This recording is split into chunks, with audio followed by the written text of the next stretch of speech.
Last week I was with a large group of people at a giant global corporation in the telecom industry who are going through a massive digital transformation of their entire HR function and many other functions at the same time.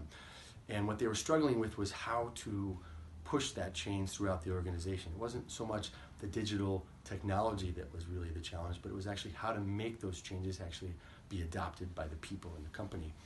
And so what I was doing in this short training that we did was talking about the fixed versus the growth mindset, which comes from famous researcher at Stanford University named Carol Dweck. So the fixed mindset are people who, for whatever reason, genetic or environmental, they have the idea that, look, I have a certain set of skills, abilities, I'm smart, I have these skills and abilities, and the world is the way it is, and so my mission in life is to basically figure out how best to manage the world using the things that I'm good at. And I try to be successful, and when I am successful, I build on those successes, and I try to automate it and kind of keep doing things the same way or even better, using the same systems and methods in terms of how I work. That's the fixed mindset. The growth mindset is very different. The growth mindset says, look, I'm not going to be necessarily a year from now the same person I am today. I'm always growing, I'm always changing. And also the world is very dynamic and changing. And so my mission in work or in life is to kind of always adapt myself and learn to do the best I can to be flexible and be agile in this rapidly changing world. And so both of these mindsets are perfectly fine, but they work better or worse depending on the context. So when things are stable, a fixed mindset is great because we're doubling down on the systems that we use, we're adding more systems, we're trying to automate and make things very structured because things are going really well. And in that world, sometimes people with a growth mindset can be a little bit bored. They're always looking for the next opportunity and they hop around a lot.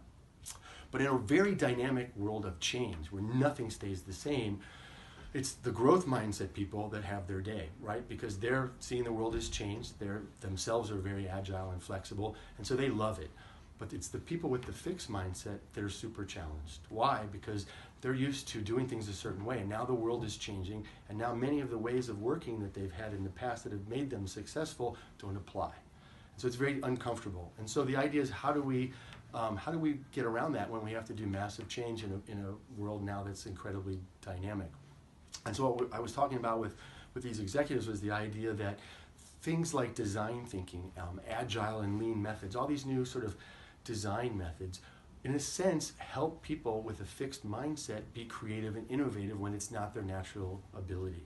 So what they're about is making it putting a very structured process in place to help people who would naturally want to kind of keep doing things the same way, get out of the box, redesign the way they work in a very structured way that doesn't require any kind of massive innate creativity or innovation. So interesting to take these ideas from psychology, growth versus fixed mindset, think about how they apply in this new world now, this new world of work that is so dynamic and so changing. An interesting way to kind of make a bridge between that psychology and this crazy wild world we're living in the world of business and technology. So something to think about for your week.